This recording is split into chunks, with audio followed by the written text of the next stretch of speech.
ம். Hi, hello, வணக்கம் மக்களே. நான் தான் உங்க புகழ். நேத்து நைட்டு ஒரு படம் பார்த்தேங்க. வித் லவ் அப்படிங்கிற படம். அருமையான படம். சூப்பரா எனக்கு தெரிஞ்சு ஒர்த்தான படங்க. ம். நகைச்சுவைகள் ப்ரோவுக்கு ஒரு தனி பாராட்டு தெரிவிச்சுக்கலாம். அவங்களோட நடிப்பு, அவங்களோட இன்ட்ரோடக்ஷன் படம் அவங்க சூப்பரா பண்ணியிருக்காங்க. ரொம்ப பரா அந்த அளவுக்கு சூப்பரா பண்ணியிருக்காங்க. 2 பேருமே எல்லாருமே புதுமுகங்கள். ரொம்ப சூப்பரா பண்ணியிருக்காங்க.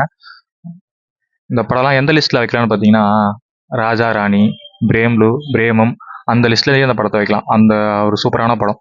படத்தோட கதை என்னன்னு பார்த்தீங்கன்னா, மாப்பிள்ளைக்கு வந்து பொண்ணு பார்க்கறதுக்கு காஃபி ஷாப்ல ஒரு பொண்ணை மீட் பண்றாரு. அதுலயே ஒரு தப்பா வேற ஒரு பொண்ணை மீட் பண்ணி பல்ப் வாங்கிட்டு வந்துடுறாரு. அதுக்கப்புறமா கரெக்டான பொண்ணை கண்டுபிடிச்சி அவங்க 2 பேரும் நல்லா க்ளோஸ் ஆகுறாங்க. அந்த இடத்துல அவங்களோட ஸ்கூல் லவ் பத்தி பேசுறாங்க. அதுக்கப்புறமேட்டு அந்த ஸ்கூல் லவ் வரைக்குமே பெஸ்ட்டாக இருந்திருக்கு. அந்த ஸ்கூல் லவ்கிட்ட போய் இப்போ நம்மள இந்த நேரத்தில் கல்யாணம் ஆயிருக்கோ ஆகலையோ, இப்போ போய் நம்ம லவ் சொன்னால் எப்படி இருக்கும் அப்படின்னு ரொம்ப அருமையாக சொல்லியிருக்காங்க. கிளைமேக்ஸில் கொஞ்சம் அழுக மாதிரி இருந்தாலும் கிளைமேக்ஸ் வந்து ரொம்ப ரொம்ப ஃபீல் குட்டாக இருந்துச்சு. படம்னு பார்த்துருந்தீங்கன்னா நீங்கள் கமெண்டில் எப்படி இருக்குன்னு சொல்லிட்டு போங்க.